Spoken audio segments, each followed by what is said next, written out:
दोस्तों 24 अप्रैल 2025 को पाकिस्तान ने एक ऐसा कदम उठाया जो पूरे साउथ एशिया के जियोपॉलिटिक्स में एक बहुत बड़ी हलचल का कारण बना।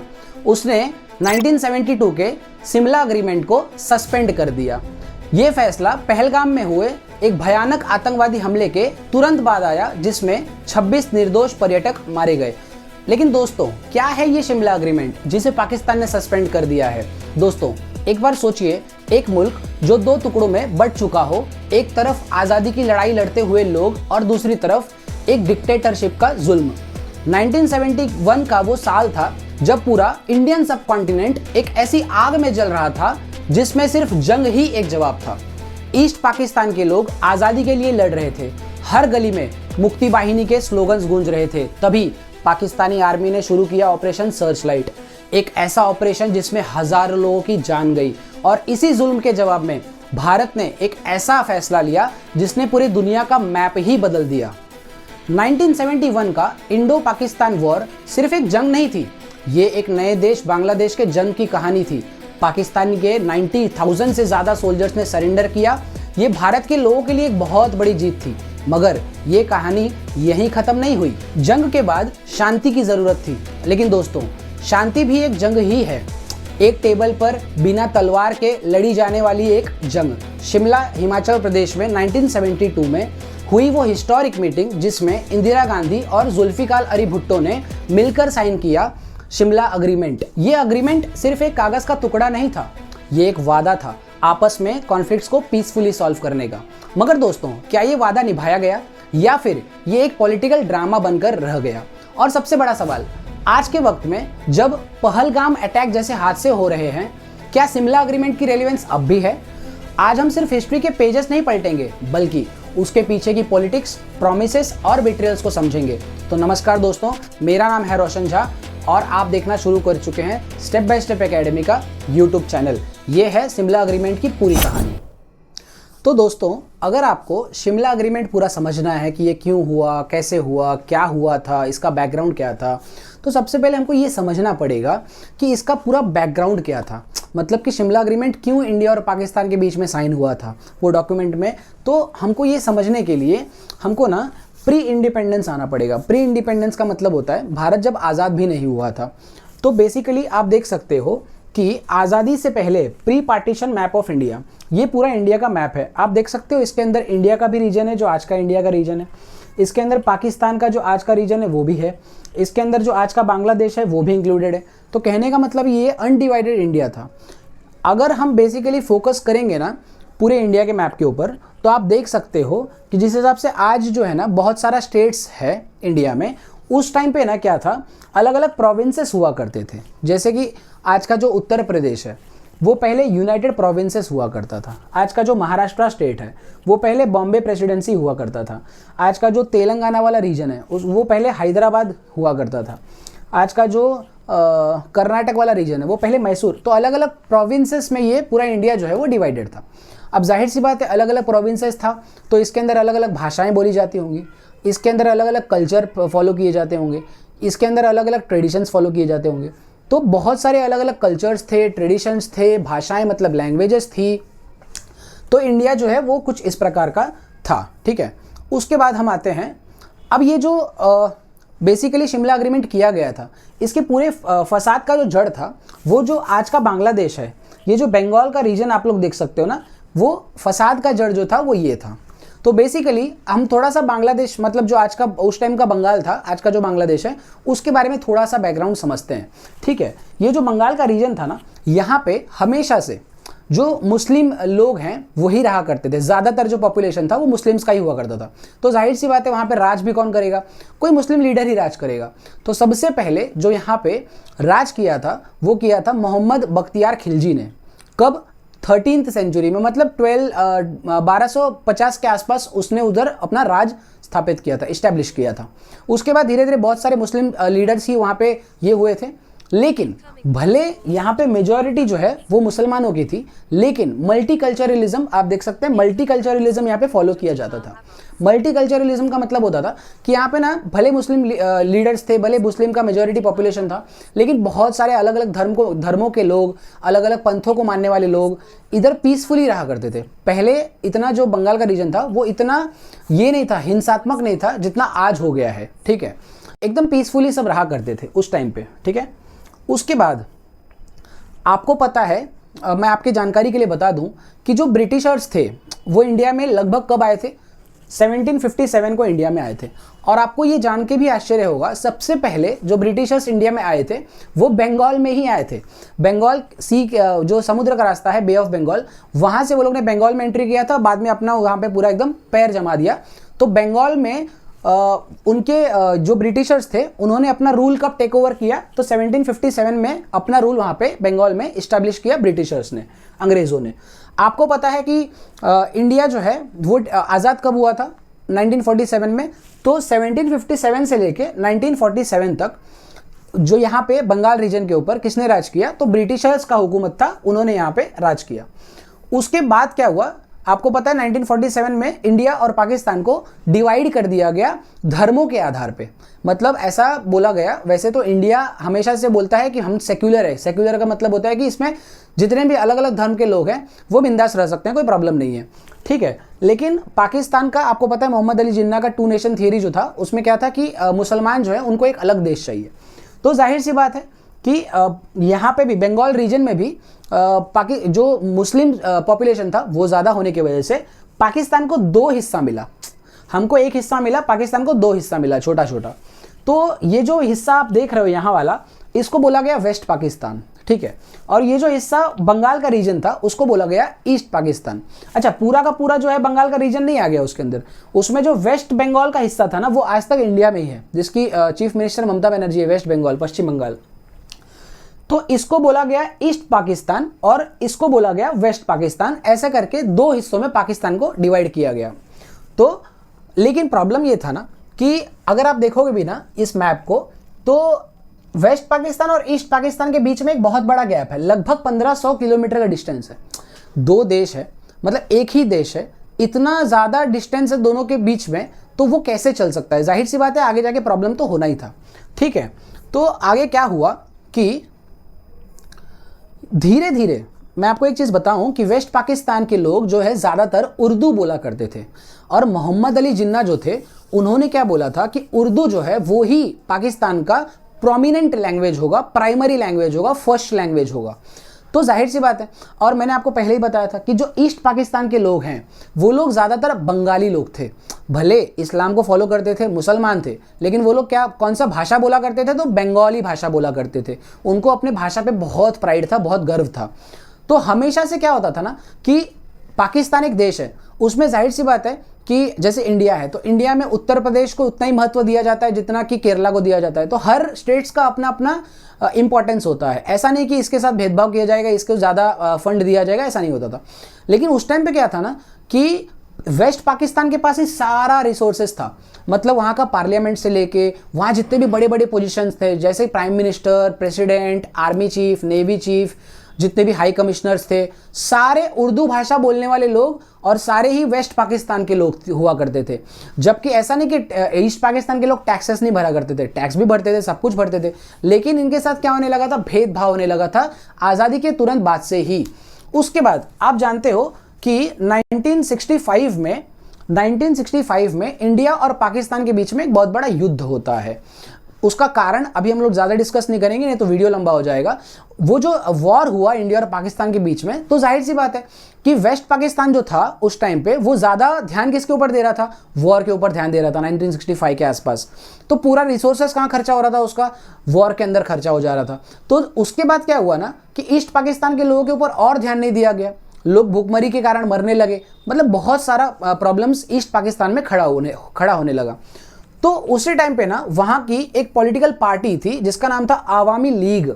इसके जो मेन लीडर थे, सबसे बड़े बंगाली लीडर जो थे बंगाल के, मतलब ईस्ट पाकिस्तान के, वो थे शेख मुजीबुर रहमान। आप देख सकते हो इनका फोटो। ये आवामी लीग, ये पार्टी आप लोग याद रखना, बाद में आपको ये वाला चीज़ आएगा अवामी लीग ने क्या किया था। तो शेख मुजीबुर रहमान, आप जानते हैं इनकी बेटी जो है शेख हसीना, वो अभी अभी प्राइम मिनिस्टर रह चुकी थी। अगस्त 2024 में उनको यूनिस खान ने रिप्लेस किया है एज अ प्राइम मिनिस्टर। तो आप देख सकते हो ना कि इसने क्या किया ना कि जब ये हुआ था इंडिया और पाकिस्तान के बीच में जो वॉर हुआ था 1965 में, उसके बाद तुरंत बाद ही 1967 में इन्होंने क्या किया था ना कि पाकिस्तान के सामने 6 मुद्दे रखे थे, 6 पॉइंट्स रखे थे कि ईस्ट पाकिस्तान को ये सारे डिमांड्स पूरे होने चाहिए। अगर नहीं हुआ तो हम लोग अपना अलग कदम उठाएंगे, हम लोग अपना एक नया देश बनाएंगे बांग्लादेश के नाम से, जहां पे सिर्फ बंगाली बोलने वाले लोग रहेंगे। ठीक है, उसके बाद क्या हुआ कि इन्होंने जो 6 डिमांड्स रखे थे पाकिस्तान के सामने, वो कुछ ऐसे थे कि जाहिर सी बात है कोई भी देश उसको नहीं मानेगा। अगर एक राज्य है किसी देश का, अगर फॉर एग्जांपल आज के डेट में तमिलनाडु ऐसा कुछ इंडिया से डिमांड कर दे जो कि इंडिया के सॉवरेनिटी के खिलाफ हो जाएगा, तो जाहिर सी बात है इंडिया उसको रिजेक्ट करेगा।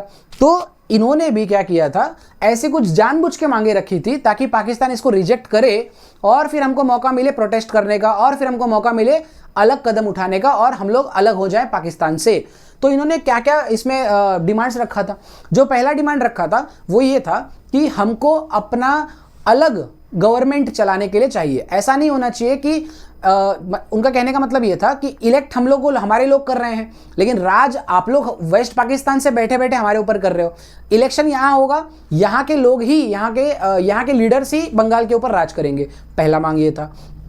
दूसरा मांग ये था कि ना पाकिस्तान को एक फेडरल स्टेट डिक्लेयर किया जाए, फेडरल नेशन डिक्लेयर किया जाए। मैं आप लोगों को थोड़ा सा फेडरल क्या होता है, फेडरलिज्म क्या होता है मैं बता देता हूँ थोड़ा सा। फेडरल स्टेट वो होता है ना, जैसे अमेरिका, सबसे बेस्ट एग्जांपल है अमेरिका।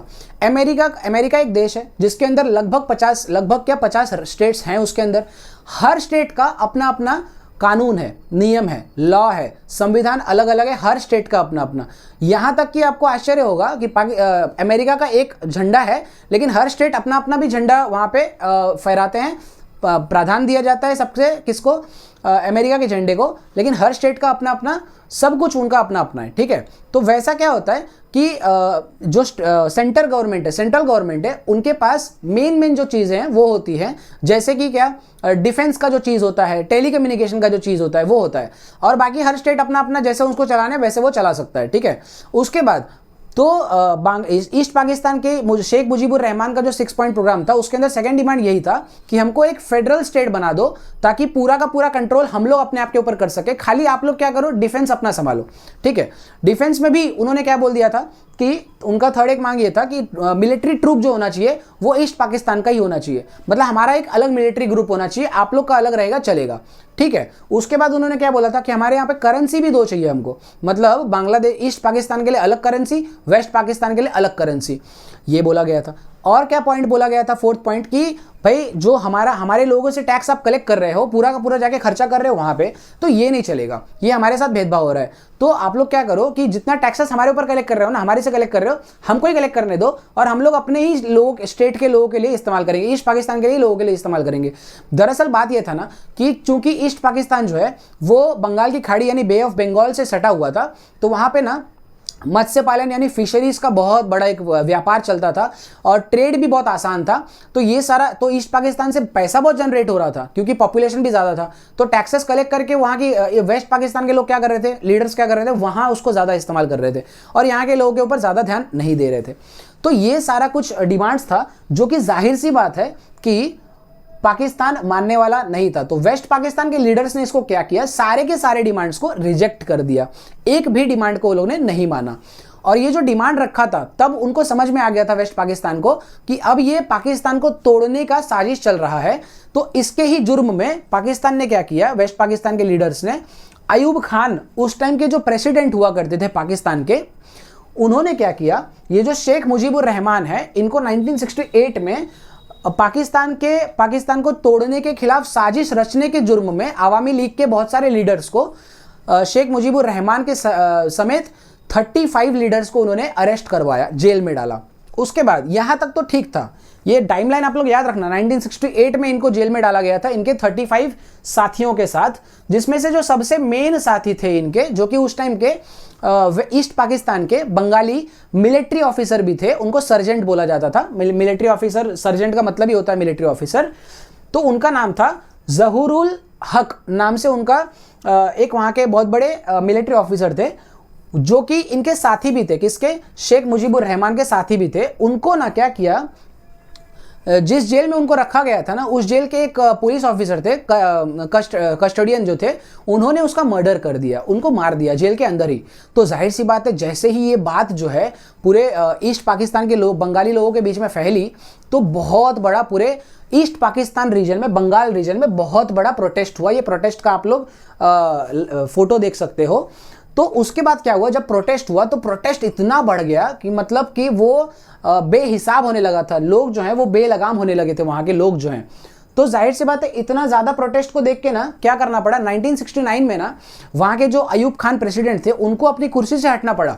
इतना ज़्यादा लोगों में आक्रोश था। नहीं तो जाहिर सी बात है, अगर नहीं हटते तो अगली बार जब इलेक्शन होता तो फिर यहाँ पे जो पाकिस्तान पीपल्स पार्टी है, तो उनको बिल्कुल भी यहाँ पे वोट नहीं दिया जाता। इसके लिए अयूब खान ने क्या किया, अपने कुर्सी से रिजाइन किया और उन्होंने अपने दोस्त जो याहया खान थे, उस टाइम के मिलिट्री ऑफिसर थे वो, उनको ही क्या किया, प्रेसिडेंट नियुक्त कर दिया। तो याहया खान ने क्या किया, अपना इमेज को बढ़ाने के लिए डिक्लेयर किया 1969 में कि हम लोग क्या करेंगे, एक फ्रेश इलेक्शन पूरे पाकिस्तान में कराएंगे और देखेंगे कि किसका पॉपुलैरिटी ज़्यादा है करके।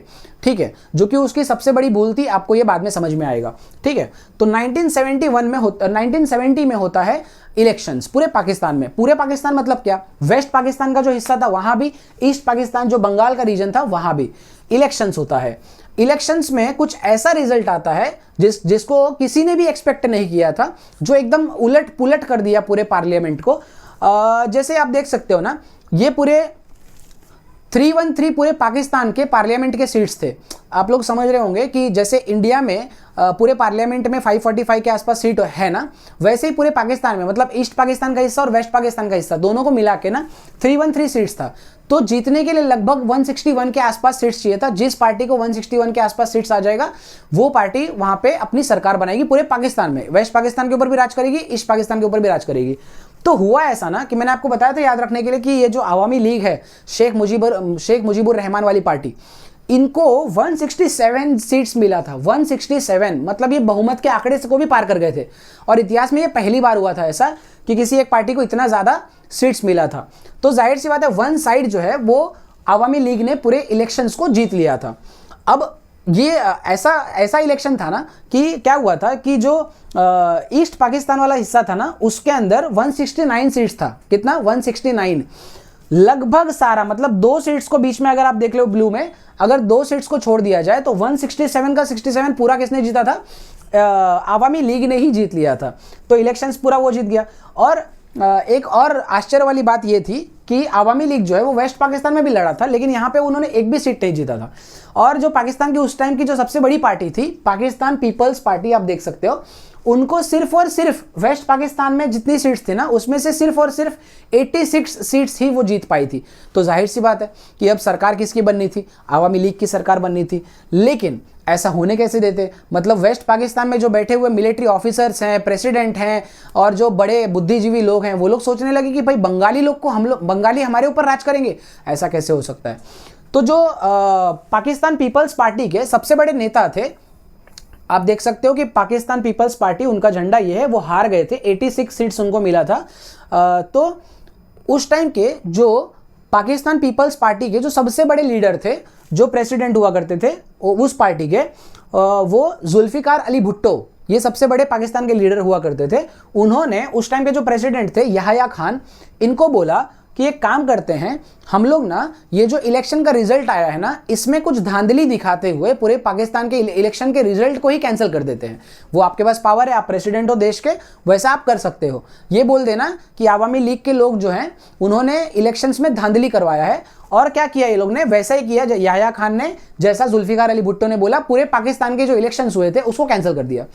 अब कैंसिल कर दिया तो जाहिर सी बात है कि यहाँ पे जो है वो पूरे पाकिस्तान, पूरे ईस्ट पाकिस्तान में जहाँ पे आवामी लीग जीती थी, वहाँ के लोग पूरे फिर से प्रोटेस्ट करना चालू कर दिए। इलेक्शन से पहले भी प्रोटेस्ट, इलेक्शन के बाद भी प्रोटेस्ट। जाहिर सी बात है, ईस्ट पाकिस्तान के लोगों का कहना ऐसा था कि भाई अगर आप लोग को ये इलेक्शन मानना ही नहीं था, तो फिर हम लोगों का टाइम पास क्यों कराया, रिसोर्सेज क्यों खर्चा कराया, हम लोगों को इलेक्शंस लड़वाया। आप हमको पहले ही बोल दो ना कि आपको राज करने नहीं दिया जाएगा, तो हम लोग अपनी एक अलग देश बना लेते हैं बांग्लादेश। और ये सब बातें कौन कर रहा था, कौन कर रहे थे, शेख मुजीबुर रहमान कर रहे थे। तो फिर उन्हें पूरे बंगाल रीजन में, पूरे ईस्ट पाकिस्तान के रीजन में बहुत बड़ा प्रोटेस्ट चालू किया। उसके बाद ये प्रोटेस्ट इतना ज्यादा बढ़ गया था कि फिर से ये दोनों आपस में बैठे, पाकिस्तान पीपल्स पार्टी के जुल्फिकार अली भुट्टो और पाकिस्तान के प्रेसिडेंट याह्या खान। इन्होंने डिसाइड किया कि अब हम लोग क्या करेंगे, एक ऑपरेशन चलाएंगे, नहीं तो ये प्रोटेस्ट को दबाना पड़ेगा। तो ये ऑपरेशन चलाएंगे, ऑपरेशन का नाम रखा गया ऑपरेशन सर्च लाइट। मैंने आपको इंट्रोडक्शन में ही बता दिया था ये बात। ऑपरेशन सर्च लाइट मतलब ढूंढ ढूंढ के मारो, जो भी बंगाली ज्यादा बंगाली कर रहा है ईस्ट पाकिस्तान में, उनको ढूंढ ढूंढ के मारो, लीडर्स को भी मार दो, जो हैं उनको मार दो, खत्म कर दो, कहानी खत्म कर दो। तो फिर मार्च 1971 में, ये डेट आप लोग याद रखिएगा, मार्च 1971 में ना ये लोग ने, पाकिस्तान ने ऑपरेशन सर्च लाइट चालू किया। मतलब जितने भी मिलिट्री ऑफिसर्स थे वहां के, कहाँ के, वेस्ट पाकिस्तान के, वो फ्लाई करके कहाँ गए, ईस्ट पाकिस्तान में गए। बहुत सारी airplanes, fighter jets, helicopters, military सब भर भर के वहां पे चले गए। कहां पे, ईस्ट पाकिस्तान में, ढूंढ ढूंढ के उनको मारने के लिए, बंगालीज को मारने के लिए। तो हुआ ये था ना कि ये घटना थी कब स्टार्ट, कब किया था, मार्च 1971 में। तो मार्च एंड में, मतलब 26 तारीख को, जो वहां के शेख मुजीबुर रहमान है, पाकिस्तान ने उनको क्या किया, अरेस्ट किया। उनके साथ बहुत सारे लोगों को अरेस्ट किया था। और उसी रात को ना वो लोग ने क्या किया था, 26 मार्च 1971, याद रखना, उन्होंने क्या किया था, ढाका जो बांग्लादेश का कैपिटल है, उसमें ना एक डॉर्मेट्री में, जहां पे यूनिवर्सिटी के बच्चे पढ़ा करते थे, बंगाली बच्चे जितने भी थे, वो लोग भी प्रोटेस्ट कर रहे थे। जाहिर सी बात है, स्टूडेंट्स आपको पता है हर चीज में ज्यादा पार्टिसिपेट करते हैं, तो वो लोग भी कर रहे थे। तो पाकिस्तानी आर्मी ने ना 7,000 स्टूडेंट्स को वहां पे मरवा दिया था, एक रात के अंदर 7,000। ये बात जब फैली तो फिर लोगों का गुस्सा और भड़का। तो जाहिर सी बात है अब इनको डिसीजन लेना ही था। लेकिन ये बात ना ऑलरेडी शेख मुजीबुर रहमान को पहले ही पता थी कि अब पाकिस्तान हमको अरेस्ट करने, मेरे को तो अरेस्ट करने आएगा ही आएगा। तो शेख मुजीबुर रहमान ने ना अरेस्ट होने से 2 या 3 घंटे पहले ही रेडियो ट्रांसमीटर पे पूरे देश में ये ऐलान कर दिया था, पूरे दुनिया को ऐलान कर दिया था कि आज से हमारा वेस्ट पाकिस्तान से कोई लेना देना नहीं है, हम लोग पाकिस्तान का हिस्सा नहीं है। बंगाली अपनी अस्मिता के लिए अलग देश बना रहे हैं, आज से हम लोग एक सॉवरेन देश हैं बांग्लादेश नाम से। और ये बात, प्रॉब्लम ये हुआ कि कुछ टेक्निकल ग्लिच की वजह से ये ना 3-4 घंटा डिले हो गया था, तब तक वो अरेस्ट हो चुके थे। उसके बाद जब ये खबर फैली तो 27 मार्च, मतलब एक दिन बाद, और आप लोगों में लगे हाथ एक चीज बता दूं कि 26 मार्च को ही बांग्लादेश अपना इंडिपेंडेंस डे मनाता है। 26 मार्च 1971 को बांग्लादेश अपने आप को पाकिस्तान से अलग कर लिया था उसने। तो ये बात भी मैं आपको लगे हाथ बता दूं। उसके बाद अब जाहिर सी बात है कि शेख मुजीबुर रहमान अरेस्ट हो चुके थे, तो पूरे दुनिया को बताने वाला कोई तो और चाहिए था। तो वो रेडियो ट्रांसमीटर पे तो बाद में चला, उसके पहले वहां के जो ईस्ट पाकिस्तान के जो सबसे बड़े मिलिट्री ऑफिसर थे, मिलिट्री जनरल थे, उन्होंने क्या किया, 27 मार्च के सुबह सुबह एक ऑफिशियल प्रेस कॉन्फ्रेंस किया, जो पूरे दुनिया के मीडिया को बुलाया वहां पे। और वहां पे उन्होंने ये डिक्लेयर किया, ये उनके वर्ड्स थे, today Bangladesh is a sovereign and independent country. On Thursday night, West Pakistani armed forces suddenly attacked the police barracks at Razarbagh and the EPR headquarters at Pilkhana in Dhaka. Dhaka मतलब आज का जो ढाका है। Many innocents and unarmed have been killed in Dhaka city and other places of Bangladesh. Violent clashes between EPR and police on the one hand and the armed forces of Pakistan on the other are going on. The Bengalis are fighting the enemy with great courage for an independent Bangladesh. May Allah aid us in our fight. जय बांग्ला। ऐसा करके word to word मैंने आपको बताया कि उनके military general ने क्या आके डिक्लेयर किया कि पाकिस्तान से आज से हमारा कोई नाता नहीं है। पाकिस्तान के आर्म्ड फोर्सेस ने हमारे बहुत सारे इनोसेंट्स को मार दिया, किल कर दिया, जिसके वजह से हमारे जो ऑफिसर, बंगाली जो पुलिस हैं और मिलिट्री के ऑफिसर्स हैं, वो लोग जो हैं पाकिस्तान आर्मी से लड़ रहे हैं अभी, और हम लोग जो हैं आज़ाद देश हो गए हैं। और जय बंगाल करके उन्होंने एक ऐसा घोषणा किया था। एक हफ्ते के अंदर, मैंने आपको बताया था 7,000 स्टूडेंट्स को मारा था, एक हफ्ते के अंदर वेस्ट पाकिस्तान के आर्मी जो है, जाहिर सी बात है उनके पास रिसोर्सेज ज़्यादा थे वगैरह, और इनसे लड़ कौन रहे थे, याद है आपको मुक्ति बाहिनी के बारे में बताया था मैंने। वो एक संगठन है जो कि बांग्लादेश के लिए हमेशा से आवाज़ पहले से उठाता रहा है, वो लड़ रहे थे। उनके लगभग एक हफ्ते के अंदर 30,000 से ज़्यादा लोगों को वेस्ट पाकिस्तान के आर्मी ने मार दिया था। ठीक है, उसके बाद जाहिर सी बात है कि वो लोग मदद के लिए किसके पास आएंगे, और ये सब बातें इंदिरा गांधी जो उस टाइम की प्राइम मिनिस्टर थी, वो सब उनको ये पूरा खबर दिया जा रहा था कि बांग्लादेश में क्या चल रहा है। लेकिन हम लोग एक अलग देश थे तो हम लोग डायरेक्टली कैसे इन्वॉल्व होते।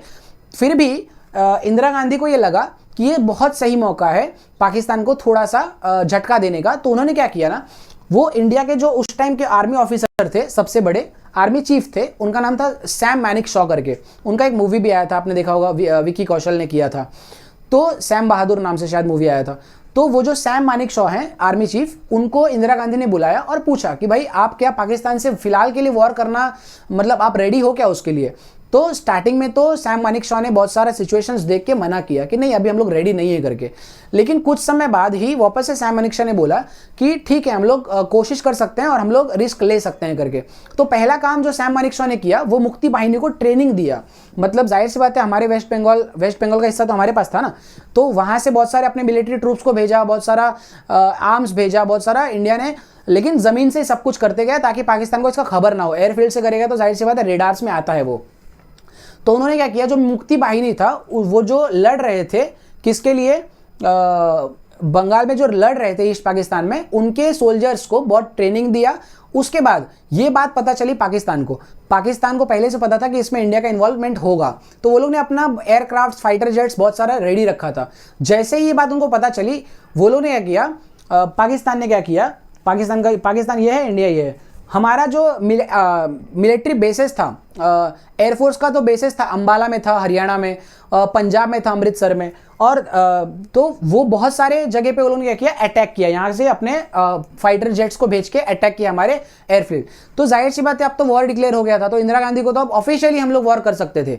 और इसका दबाव जो है ना, पाकिस्तान पहले से किसके ऊपर, यूनाइटेड नेशंस के ऊपर डाल रहा था कि इंडिया हमारे साथ ये करने वाला है, आप उसको रोको। तो यूनाइटेड नेशंस, अमेरिका स्टार्टिंग में तो इनके साथ थे। लेकिन जब एक हुआ ये घटना था कि बांग्लादेश का एक पत्रकार थे, वो गए थे अमेरिका में उन्होंने जाने के बाद क्या किया, एक न्यूज़पेपर में उन्होंने बंगालीज के ऊपर जो हिंसा हुई थी उसके ऊपर ना पूरा एक आर्टिकल लिख दिया था। तो उसके वजह से क्या हुआ था ना, पूरी दुनिया को ये खबर लगा कि वेस्ट पाकिस्तान जो है वो बंगालीज जो ईस्ट पाकिस्तान में है उनके ऊपर अत्याचार कर रहा है, 30,000 से ज़्यादा लोगों को मार चुका है। तो जाहिर सी बात है क्या हुआ इससे, यूनाइटेड नेशंस ने, अमेरिका ने स्टार्टिंग में तो बोला था कि नहीं इंडिया इसके ऊपर अटैक नहीं कर सकता पाकिस्तान के ऊपर। लेकिन ब्रिटेन भी था उसके अंदर जिसने मना किया था, फ्रांस भी था उसके अंदर जिसने मना किया था। लेकिन बाद में जब इनको पता चला, सोवियत रशिया हमारे साथ था उस टाइम पे खाली, तो बाद में जब इनको पता चला कि ऐसा ऐसा कर रहा है, तो फ्रांस और ब्रिटेन ने भी अपना हाथ खींच लिया कि भाई तुम बंगालीज के ऊपर इतना अन्याय कर रहे हो तो जाहिर सी बात है तुम्हारे साथ भी ये होगा ही होगा। तो जैसे ही ये हुआ तो इंडिया ने भी वॉर डिक्लेयर किया। उसके बाद क्या था, fighter jets, helicopters, military India ने पूरा लगा दिया, ईस्ट पाकिस्तान में भी, वेस्ट पाकिस्तान में भी, पूरा का पूरा हम लोग वॉर के इसमें चले गए थे। अच्छा, ये जो ऑपरेशन किया था पाकिस्तान ने हमारे ऊपर अटैक करके, इसका नाम वो लोगों ने दिया था ऑपरेशन चेंगिस खान करके। इन चेंगिस खान ऑपरेशन से ही ये सब हुआ था। तो जाहिर सी बात है ये तो इतिहास है कि उस ऑपरेशन में, उस पूरे वॉर में क्या हुआ था, 1971 के वॉर में क्या हुआ था।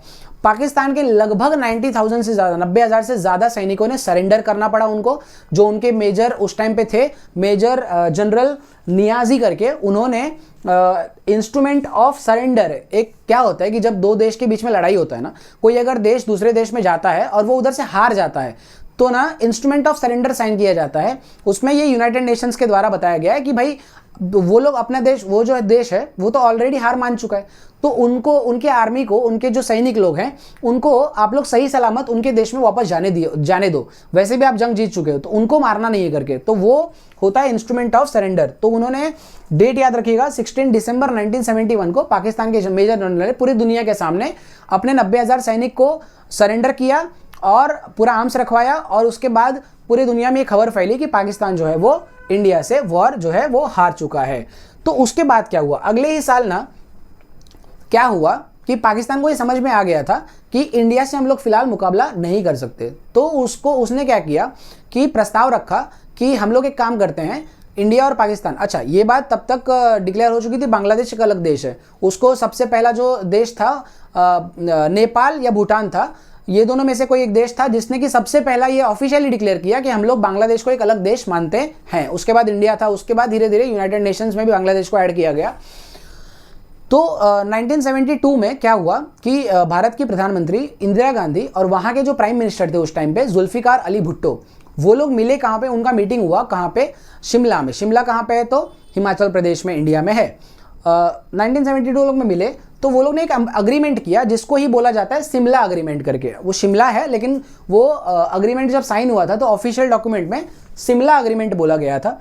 उसमें बेसिकली क्या लिखा था, सबसे पहले तो ये लिखा था इंडिया के द्वारा कि पहली बात तो आप लोग ये जो हम लोग क्या करेंगे, जितने भी आपके आर्मी सरेंडर हुए ना उनको आप लोग को दे देंगे, लेकिन इसके बदले आपको क्या करना पड़ेगा, इसके बदले आपको बांग्लादेश को एक अलग देश खुद से पहले मानना पड़ेगा। तो उसके लिए पाकिस्तान रेडी हो गया, क्योंकि जाहिर सी बात है 90,000 सोल्जर्स एक बहुत बड़ा नंबर है, तो उसको वो लोग छोड़ नहीं सकते थे। इंडिया और पाकिस्तान ने ये किया, अग्री किया एक दूसरे से कि हम लोग कोई भी ना जम्मू कश्मीर का जो लाइन ऑफ कंट्रोल है उसके ऊपर फिलहाल कोई एक्शंस नहीं लेंगे, ना तुम्हारे तरफ से लिया जाएगा ना मेरे तरफ से लिया जाएगा। उसके बाद दोनों ने एलओसी को रेस्पेक्ट करने का ये तय किया कि हम लोग भी मतलब लाइन ऑफ कंट्रोल को तोड़ेंगे नहीं, ठीक है। उसके बाद हम में से कोई भी ना अगर आपस में कुछ लड़ाई झगड़ा है तो हम लोग बाहर के देश को नहीं बताएंगे या उनके पास नहीं जाएंगे सॉल्व करने के लिए, हम लोग आपस में बैठ के इसको सॉल्व कर लेंगे। म्यूचुअल डिफरेंसेस जो है वो लीगल इंटरप्रिटेशन से ही उसको सॉल्व किया जाएगा। इंडिया और पाकिस्तान जो है ना वो आपस में इसने ये बात पे भी अग्री हुआ कि जो यूनाइटेड नेशंस का चार्टर है कि दो देशों के बीच में शांति समझौता कैसे किया जाता है वो हम लोग मानेंगे। Also they would resolve the differences by peaceful and bilateral means, ये मैंने पहले ही बताया कि मीटिंग करके वो लोग ये करेंगे। The neighbouring countries also resolve to put an end to conflict, जितना भी हमारे बीच में झगड़ा है ना उसके ऊपर एक पूर्ण विराम हम लोग लगा देंगे, आगे से ऐसा झगड़ा नहीं करेंगे। Further encouraging a friendly and harmonious relationship to establish durable peace, लंबे समय तक हम लोग एक दूसरे से शांति बना के रखेंगे, लड़ाई झगड़ा नहीं करेंगे।